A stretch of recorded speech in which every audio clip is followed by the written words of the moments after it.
فأعوذ بالله من الشيطان الرجيم بسم الله الرحمن الرحيم وإذا سمعوا ما أنزل إلى الرسول ترى أعينهم تفيض من الدمع مما عرفوا من الحق صدق الله العظيم۔ جب اللہ کے نبی نے صلی اللہ علیہ وسلم حضور نے جب اعلان نبوت فرمایا تو اہل مکہ نے سرکار کے لیے اور حضور کے غلاموں کے لیے مکے میں رہنا مشکل کر دیا۔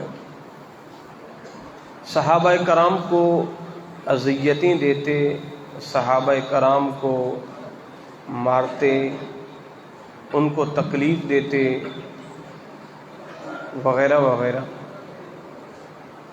تو صحابہ کرام کو حضور نے فرمایا ایسا کرو، تم جو ہے مکے سے حبشہ کی طرف ہجرت کر کے چلے جاؤ، وہاں ایک نجاشی بادشاہ ہے، وہ بڑا رحم دل اور منصف انصاف پسند ہے، وہ تمہیں وہاں پر پناہ دے گا، اور جب تک کوئی حکم نہیں آتا تم وہاں پر پناہ گزیر رہو۔ اب صحابہ کرام مکے سے ہجرت کر کے حبشہ یعنی افریقہ وہاں چلے گئے، اور وہاں کا جو نجاشی بادشاہ تھا صحابہ کرام اس کے دربار میں جا کے پناہ گزیر ہوئے، اور ان کے جو امیر تھے وہ حضرت جعفر طیار رضی اللہ تعالی عنہ مولا علی مولا کائنات کے بھائی۔ جب نجاشی کے بادشاہ دربار میں یہ مسلمانوں کا قافلہ پہنچا تو یہاں سے اہل مکہ نے اپنا ایک قافلہ بھیجا کہ جاؤ ان کو لے کے آؤ۔ جب نجاشی کے دربار میں اہل مکہ کے چند لوگ آئے تو انہوں نے نجاشی بادشاہ سے کہا کہ یہ ہمارے وطن سے بھاگے ہوئے ہیں، تو تم انہیں ہمارے حوالے کرو، اس لیے کہ ان لوگوں نے اپنے آباء و اجداد والے دین سے منہ موڑ لیا ہے، تو یہ ہمارے باغی ہیں، اور انہوں نے اپنے آباء و اجداد کے مذہب سے بغاوت کی ہے، تو آپ انہیں ہمارے حوالے کریں اور ہم ان کو لے کے مکے جائیں گے۔ تو نجاشی بادشاہ نے کہا میں ایسے حوالے نہیں کروں گا، پہلے میں ان سے پوچھوں گا کہ تم نے اپنے دین سے بغاوت کیوں کی ہے۔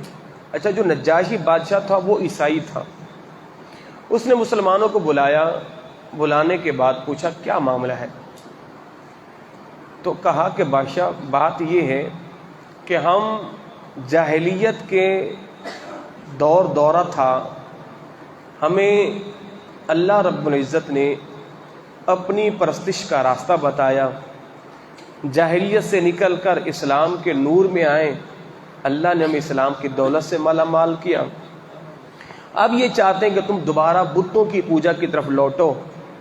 تو نجاشی بادشاہ نے کہا یہ بتاؤ وہ جو نبی ہے اس کے پیروکار امیر ہیں یا غریب ہیں؟ تو کہا اس نبی کے پیروکار غریب ہیں۔ تو کہا وہ جو نبی ہے وہ خاندانی مالدار ہے؟ کہا کہ وہ خاندانی مالدار بھی نہیں ہے۔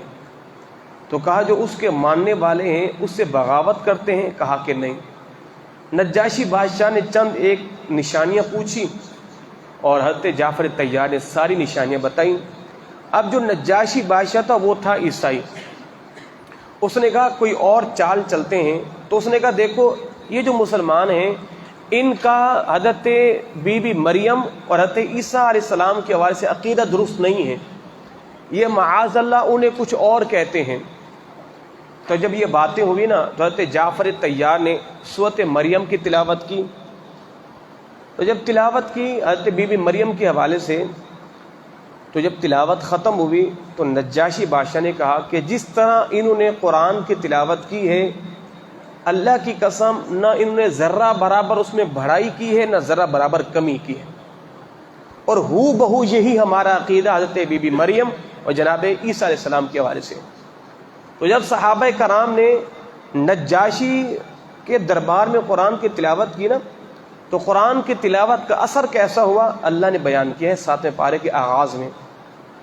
وَإِذَا سَمِعُوا مَا أُنزِلَ إِلَى الرَّسُولِ تَرَىٰ أَعْيُنَهُمْ تَفِيضُ مِنَ الدَّمْعِ مِمَّا عَرَفُوا مِنَ الْحَقِّ، اور جب وہ سنتے تھے وہ قرآن جو ہم نے رسول کی طرف اتارا تو ان کی آنکھوں کو دیکھو، ان کی آنکھوں سے آنسو ابل رہے ہیں، اس لیے کہ وہ حق کو پہچان گئے ہیں۔ عیسائی حق کو پہچان گئے، اب وہ دربار میں عیسائیوں کی آنکھوں سے آنسو نکلنا شروع ہو گئے۔ انہوں نے کیا کہا؟ یقولون ربنا آمنا فاکتبنا مع الشاہدین، اے پروردگار ہم ایمان لائے اس نبی پر، تو ہمیں حق کے گواہوں میں لکھ دے۔ وما لنا لا نؤمن باللہ وما جاءنا من الحق، اور ہمیں کیا ہوا ہم ایمان نہ لائیں اللہ پر اور اس حق پر کہ جو ہمارے پاس آیا۔ وَنَطْمَعُ أَن يُدْخِلَنَا، اور ہم طمع کرتے ہیں کہ تو ہمیں داخل کرے گا جنت میں، ربنا مع القوم الصالحین، اور تو ہمیں صالحین کے ساتھ رکھنا۔ تو جب نجاشی بادشاہ نے قرآن سنا نا تو وہ تو رو پڑا، اس کے درباری بھی کچھ رو پڑے۔ جب اس کے درباریوں نے دیکھا کہیں ہمارا بادشاہ ہمارے دین سے پلٹ تو نہیں رہا، تو پھر اس بادشاہ نے کہا کہ بتاؤ تمہارا اسلام کے بارے میں کیا نظریہ ہے؟ تو سب نے کہا کہ نہیں ہم نہیں مانتے۔ تو انہوں نے جب دیکھا کہ اس بادشاہ کے دل میں اسلام کی محبت پیدا ہو رہی ہے تو ایک زور شور ہو گیا محل کے اندر۔ تو بادشاہ نے کہا نہیں میں نے اسلام قبول نہیں کیا، میں ویسے دیکھنا چاہ رہا تھا تمہارے اندر عیسائی مذہب کی کتنی محبت ہے۔ تو بادشاہ نے مسلمانوں کو اہل مکہ کے حوالے کرنے سے منع کر دیا، کہا کہ نہیں میں ان کو حوالے نہیں کروں گا۔ پھر بعد میں اس نجاشی بادشاہ نے ایک لونڈی کنیزہ یعنی خادمہ وہ اور چند تحفے اور چند ایک بہترین سواریاں نجاشی بادشاہ نے افریقہ سے حضور کے پاس بطور تحفہ بھیجی۔ اچھا، بھیجنے کے بعد اس نجاشی نے اسلام تو قبول کر لیا مگر اس نے اپنا اسلام ظاہر نہیں کیا تھا، اپنا اسلام ظاہر نہیں کیا تھا۔ پھر سرکار مکے سے ہجرت کر کے مدینے آ گئے۔ پھر اس کے بعد دوسرا کافرہ بھی گیا نجاشی کے پاس، اس نے ان کو بھی بڑے اہتمام و انصرام کے ساتھ رکھا۔ پھر ایک مرتبہ حضور مدینے میں جلوہ فروز تھے تو حضور نے فرمایا اے میرے غلاموں آج تمہارے ایک مسلمان بھائی کا انتقال ہو گیا ہے، اور کہا وہ کون ہے؟ فرمایا کہ وہ نجاشی بادشاہ ہے۔ تو کہا ایسا کرو صفیں بناؤ اور ہم اپنے بھائی کا نماز جنازہ پڑھتے ہیں۔ اب نجاشی بادشاہ کا انتقال ہوا افریقہ میں، سرکار جلوہ فروز ہے مدینے میں، اللہ نے جناب جبریل کے صدقے ذریعے سے حضور کو خبر دے دی کہ نجاشی کا انتقال ہو گیا ہے۔ اب نجاشی نے اپنا اسلام مخفی رکھا تھا، کسی کو پتہ نہیں تھا، جناب جبریل کے ذریعے حضور کو خبر دے دی گئی کہ نجاشی آپ پر ایمان لے آیا ہے۔ اب فرمایا کہ اس کی نماز جنازہ پڑھو۔ اب ظاہر ان لوگوں نے تو بغیر جنازہ پڑھے دفن کر دیا وہ عیسائی مذہب کے اندر، مگر حضور نے نماز جنازہ پڑھنے کا حکم دیا۔ اب صحابہ کرام نے صفیں بنا لی، اب سرکار آگے ہیں صحابہ کرام پیچھے ہیں، اللہ کے نبی نے نماز جنازہ پڑھائی۔ اب لوگ کہتے ہیں کہ دیکھیں یہ جو نماز جنازہ تھی اس کو کہتے ہیں غائبانہ نماز جنازہ، غائبانہ نماز جنازہ۔ تو آج ہمارے یہاں بھی یہ سلسلہ چل پڑا ہے کہ جب کہیں دھماکہ ہوتا ہے، کچھ معاملات ہوتے ہیں تو وکلاء، ججز وغیرہ اور سرکاری حکام جو ہے وہ سڑکوں پہ باہر آ کے غائبانہ نماز جنازہ پڑھتے ہیں۔ یاد رکھیے گا ہماری فقہ حنفی میں نماز غائبانہ بالکل جائز بولے نہیں ہے، غائبانہ نماز جنازہ جائز نہیں ہے۔ اس میت کی نماز جنازہ جائز ہے جس کا کم از کم آدھا جسم یا آدھے سے زائد موجود ہو تو اس پر نماز جنازہ پڑھی جائے گی۔ اگر کسی میت کی ٹانگیں، ہاتھ، سر وغیرہ ملا ہے تو اس پر نماز جنازہ نہیں ہے، کم از کم آدھا جسم یا اس سے زائد کا سامنے ہونا ضروری ہے۔ اب کہتے دیکھیں سرکار نے تو نماز جنازہ پڑھی تھی غائبانہ، تو ہمیں کیوں پڑھنے سے روکا جاتا ہے؟ پہلی بات تو یہ ہے کہ جو حضور نے نماز جنازہ پڑھائی تھی وہ غائبانہ تھی ہی نہیں، وہ غائبانہ تھی ہی نہیں۔ کیوں؟ اس لیے کہ میرے مصطفیٰ نے خود ارشاد فرمایا کہ اللہ نے اس ساری زمین کو لپیٹ کر اور اس میرے غلام کا جنازہ میرے سامنے کر دیا تھا۔ میت کا امام کے سامنے ہونا ضروری ہے، مقتدی کے سامنے ہونا ضروری بولو نہیں ہے، ورنہ لوگ اندر کھڑے ہوتے ہیں میت سامنے پر، لوگوں کو تھوڑی پتہ ہے کہ باہر ہے کہ نہیں ہے۔ تو امام کے سامنے میت کا ہونا ضروری ہے، مقتدی کے سامنے نہیں۔ تو ہم بھی یہی کہتے ہیں، صحابہ کرام کو اگرچہ نجاشی کی لاش نظر نہیں آ رہی تھی، ہمیں اس سے کوئی غرض نہیں ہے، اصل حاصل حصول مقصود امام تھے، اور میرے مصطفیٰ کی ذات امام تھی، اور سرکار اس کو دیکھ رہے تھے اور حضور نے نماز جنازہ پڑھائی، تو پھر وہ نماز جنازہ غائبانہ کیسے ہوئی؟ وہ نماز جنازہ غائبانہ نہیں ہوئی۔ تو اللہ اکبر۔ تو میرے مدنی آقا صلی اللہ تعالی علیہ وسلم، تو نجاشی کا انتقال کہاں ہوا ہے؟ تو اندازہ لگائیں کہ جو نجاشی بادشاہ جس نے حضور کی محبت میں حضور کو تحفے تحائف دیے، جب سرکار مدینہ آئے تو حضور نے سارے بادشاہوں کو خط لکھا، کیسر و کسرا، ایران وغیرہ وغیرہ، سب کو خط لکھا، اسلام قبول کر لو ورنہ تمہاری سلطنت چلی جائے گی۔ اور بعض بادشاہوں نے سرکار کا خط لیا اور 2 ٹکڑے کر دیے، اور جب سرکار کو پتہ چلا، فرمایا کہ جس طرح اس نے ہمارے خط کے 2 ٹکڑے کیے ہیں، اللہ ان کی سلطنت کے بھی 2 ٹکڑے کر دے گا۔ اور پھر ایسا ہوا، جس نے حضور کا خط لیا، اور کئی بادشاہوں نے خط کو لیا، اس کو چوما، اپنے پاس رکھا اور اسلام قبول کیا، حضور نے فرمایا کہ یہ سلطنت تمہارے پاس رہے گی۔ اور پھر ایسا ہوا، سلطنت ان کے پاس رہی، انہوں نے کلمہ پڑھ لیا، اور جن نے خط پھاڑا حضور کا، پھر اللہ نے ان سے سلطنت کو چھین لیا۔ ایران کے بادشاہ نے خط پھاڑا تھا سرکار کا، وہ سلطنت جناب عمر رضی اللہ تعالیٰ کے دور میں اسلام پورا ایران فتح ہو گیا۔ تو اندازہ لگائیں وہ نبی کتنا مہربان ہے، ایک نجاشی بادشاہ نے مسلمانوں کو امان دی اور حضور کے لیے تحفے تحائف بھیجے، اور حضور کو ان کی وفات کی خبر بھی ہوئی، اور سرکار نے ان کی نماز جنازہ بھی پڑھی، حضور نے نمازیں۔ تو یہیں سے ایک میں بات عرض کرنے لگا ہوں، اگر کوئی حضور کے لیے تحفے بھیجے، حضور اس کی نماز جنازہ پڑھائیں، حضور اس کو نہ بھولیں، سرکار اس کو اپنی دعاؤں میں یاد رکھیں، تو ایمان سے بتاؤ آج اگر اس پرفتن دور میں کوئی حضور کی عزت و ناموس کے لیے نکلے، تو بھلا یہ کیسے ممکن ہے کہ وہ نبی اپنے مزار میں اس امتی کو بھول جائیں؟ وہ نبی اپنے اس امتی کو مزار میں، یہ ہمارا عقیدہ ہے، مسلمہ عقیدہ ہے، متفقن علیہ عقیدہ ہے، تمام صحابہ کا عقیدہ ہے، حضور آج بھی اپنی قبر انور میں جسم ابدی کے ساتھ حیات ہیں۔ حضور نے فرمایا صحابہ کرام سے مجھ پر درود پڑھا کرو، تمہارا درود مجھ پر پیش کیا جائے گا۔ تو صحابہ نے کہا حضور جب آپ چلے جائیں گے پھر بھی؟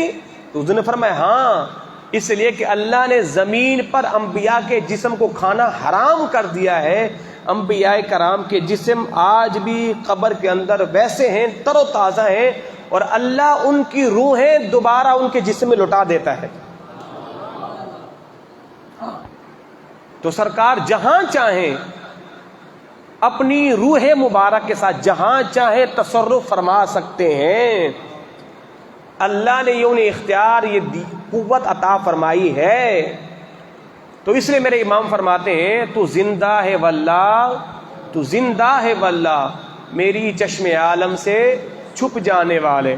تو سرکار آج بھی زندہ ہے اپنی قبر انور میں، مگر سرکار جہاں چاہیں تشریف لے جاتے ہیں، اور یہ کہنا سرکار ہر جگہ ہیں یہ درست نہیں ہے۔ بعض نعت خواں کہتے ہیں میں سرکار آ گئے ہیں، سرکار جلوہ فروز ہے، نہیں نہیں، یہ نہیں، آپ حتمی طور پہ نہیں کہہ سکتے۔ ہاں سرکار کرم نوازی فرمائیں تشریف لے آئیں تو ٹھیک ہے جی۔ تو اللہ کے نبی صلی اللہ علیہ وسلم حضور اپنے غلاموں کو کسی بھی میدان میں بے آسرا نہیں چھوڑتے، یہ یاد رکھیے گا۔ حضور کے غلام تا صبح قیامت سرخرو رہیں گے۔ اب دیکھیں نا، گزشتہ سال جو ہے اس ماہ مقدس کے بابرکت مہینوں میں سرکار کے غلاموں پہ جو ظلم و ستم ہوا تھا، وقت گزر گیا نا، سرکار کے کئی غلاموں نے شہادت نوش کی، شہادتوں کے جام پیے، کئیوں کی ہڈیاں پسلیاں توڑ دی گئی، کئیوں کے چھلنی کر دیا گیا. وقت گزر گیا نا، سدا ہمیشہ یہ وقت ایک جیسا نہیں رہتا. وقت گزر گیا. ان سرکار کے غلاموں پہ رمضان کے روزوں میں، روزے کی آیت میں تیزاب والے پانی کا چھڑکاؤ کیا گیا، ان پر جو ہے وہ شیل برسائے گئے، اور روزے کی حالت میں ان پر جو ہے وہ بختر بند گاڑیاں چڑھائی گئی. کیا کچھ نہیں ہوا. اور دنیا نے دیکھا نا، 2 سے 3 درجن سرکار کے غلام شہید ہوئے. اور وہ کون تھے؟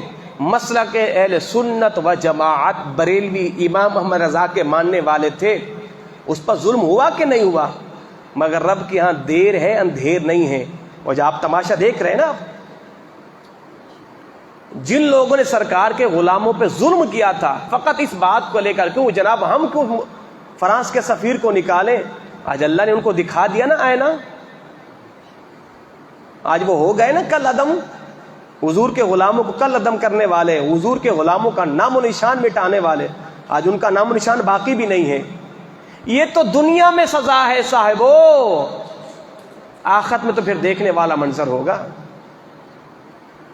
میرے مصطفیٰ من آذا مسلمن فقد آذانی، میرے مدنی آقا نے فرمایا جس نے کسی مسلمان کو اذیت دی اس نے مجھے اذیت دی، جس نے کسی مسلمان کو ستایا اس نے مجھ محمد کو ستایا. اور آپ نے ساری امت کے سادات، علماء، حفاظ، شیخ الحدیث، قرآن کے حافظ، قرآن کے مفسر، مدرسے کے طلباء، دیندار، ان کی داڑھیوں کو پکڑ کے ان کو گھسیٹا گیا، ان کی پگڑیوں کو اتار کے نوچا گیا، ان کو روندا گیا.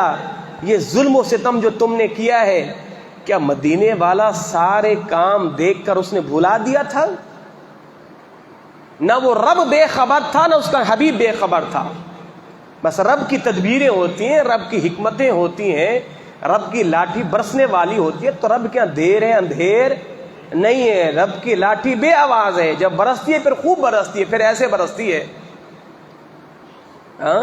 ایک سفیر کو نکالنے کے تمہیں ہلڑ بازی کی، آج امریکہ کا نام لے کے تم ڈرامے بازیاں کر رہے ہو. اگر اس وقت سرکار کے نام پر تم نکلے ہوئے ہوتے نا، رب کعبہ کی قسم اس وقت بھی سرخرو ہو جاتے، آج بھی ہوتے، قیامت کے دن بھی ہوتے. ہاں یاد رکھیے، دین کے ساتھ غداری، اللہ سارے گناہ معاف کر، دین کے ساتھ غداری کبھی معاف نہیں ہوگی، یاد رکھیے گا. جناب ابراہیم علیہ نبی السلام کو جب آگ میں ڈالا گیا نا، تو اس وقت جو ہے یہ چھپکلی ہے نا، چھپکلی کے حوالے سے آتا ہے، یہ پھونکے مار کے آگ کو بھڑکاتی تھی. مورخین نے لکھا ہے یہ پھونکے مار کے آگ کو بھڑکاتی تھی. اب بھلا بتاؤ اس کے بھڑکانے سے کیا آگ بھڑک رہی تھی؟ جہاں اتنی بڑی آگ کے آسمان پہ چلنے والا پرندہ بھی کباب بن کے زمین پہ گر جاتا تھا، اس چھپکلی کے پھونکے مارنے سے کیا آگ میں کوئی فرق پڑا تھا؟ نہیں. مگر اللہ نے اس کو سزا کیا دی؟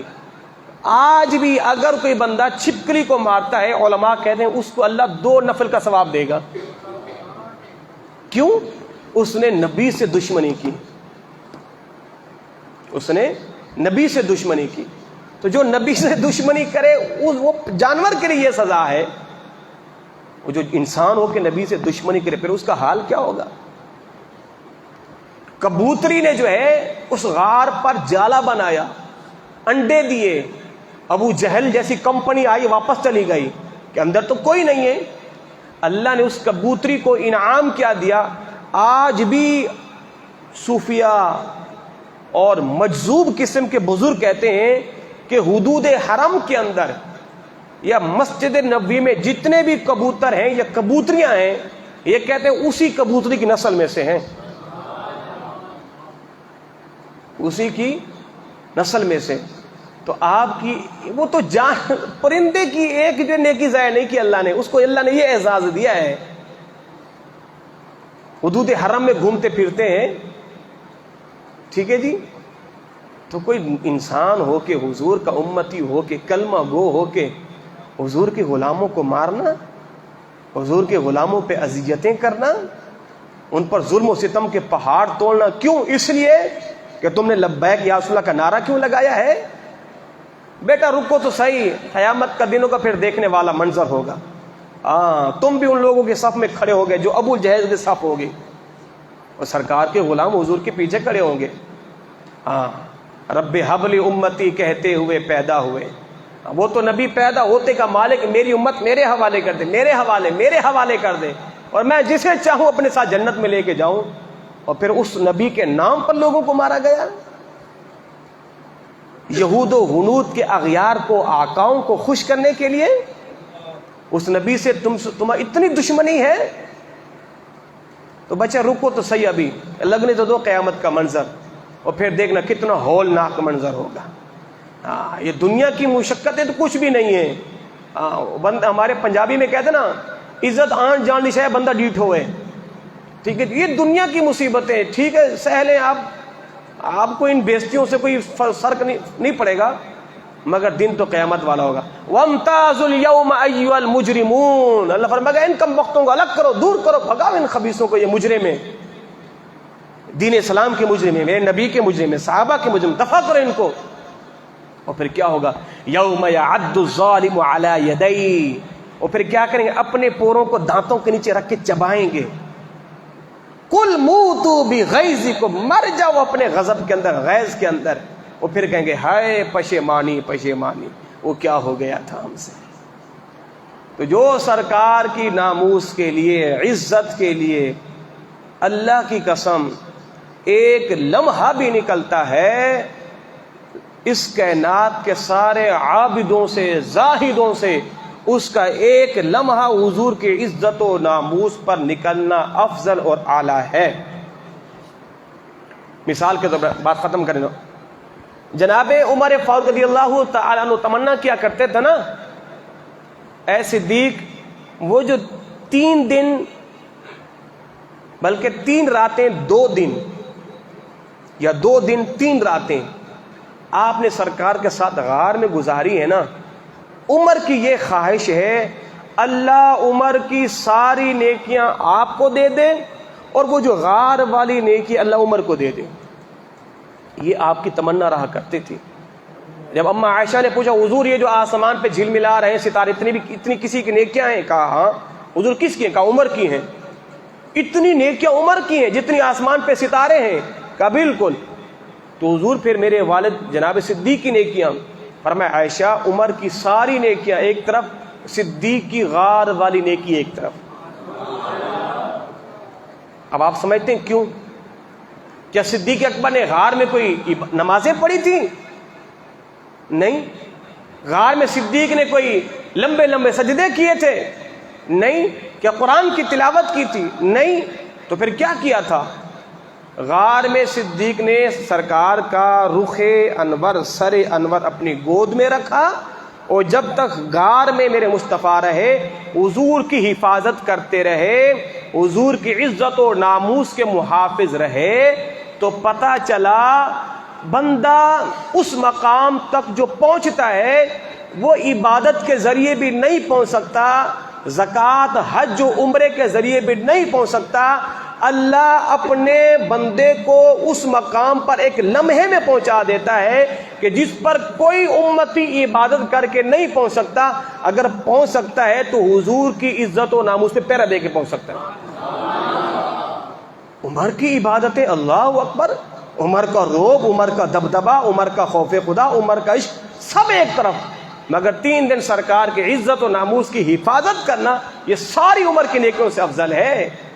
تو پتہ چلا عبادتیں ایک طرف، سب نیکیاں ایک طرف، مگر حضور کی عزت و ناموس پہ جو پہرا ہے، کوئی نیکی اس کائنات میں اس کا مقابلہ کر ہی نہیں سکتی، اس کا کوئی مقابلہ۔ تو یاد رکھیے گا آخری بات، زندگی میں کبھی بھی اگر کوئی موقع ملے حضور کی عزت و ناموس پہ پہرا دینے کا یا جان قربان کرنے کا، ایک لمحے کے لیے بھی دریغ مت کرنا۔ یہ موقع زندگی میں اچانک آتے ہیں پھر چلے جاتے ہیں، آپ سنبھلتے رہو گے تو یہ موقع اللہ آپ سے لے لے گا۔ غازی علم الدین شہید نے ایک لمحہ بھی ضائع کیے بغیر راجپال کو وہیں خنجر مار کے واسطے جہنم کیا۔ آج وقت کے شیخ الحدیث بھی غازی صاحب کا نام ادب سے لیتے ہیں، نہ وہ حافظ، نہ وہ عالم، نہ وہ مفتی، نہ کوئی پڑھا لکھا، بس کمہار کا بیٹا تھا، یہ جو مٹی کے برتن بنایا کرتا تھا، ان پڑھ تھا، مگر ایک لمحے کے اندر اللہ نے اسے وہاں پہنچایا۔ آپ پڑھے لکھے نہیں تھے، جب جیل میں تھے نا تو آپ کے پاس پیر سے جماعت علی شاہ رحمۃ اللہ تعالی علیہ آئے تو آپ کو سورۃ یوسف سنا رہے تھے، تو آپ نے فرمایا حضرت صاحب یہ لفظ یوں نہیں یوں ہے۔ کہا خدا کے بندے تو پڑھا لکھا نہیں ہے تو تجھے قرآن کیسے یاد ہوا؟ کہا خدا کے بندے جب میں جیل میں تھا سرکار مدینہ صلی اللہ علیہ وسلم نے یہ شفقت مجھ پہ فرمائی ہے، اور کہ جب میں جیل میں تھا میری یہ خوش نصیبی ہے میں نے اللہ کے نبی کا دیدار تو کیا ہی کیا، مجھے جیل کے اندر جناب موسیٰ کلیم اللہ نے بھی اپنا دیدار کرایا ہے۔ تو بھلا جلا حضور کی عزت و ناموس بھی وہ پہرا ہے۔ آپ دیکھو نا یار، 1 سال ہوا ہے قبلہ بابا خادم حسین رضوی رحمۃ اللہ تعالی، رہتی دنیا تک اس بابے کا نام رہے گا، کسی کا باپ اس بابے کا نام ختم نہیں کر سکتا، رہتی دنیا تک۔ اللہ نے ایسا امر کیا ہے، ایسا امر کیا ہے نا، یقین کرے زندگی تا صبح قیامت اس بابے کا نام رہے گا۔ کیوں؟ جب تک بکے نہ تھے کوئی پوچھتا نہ تھا، آپ نے خرید کر انمول کر دیا۔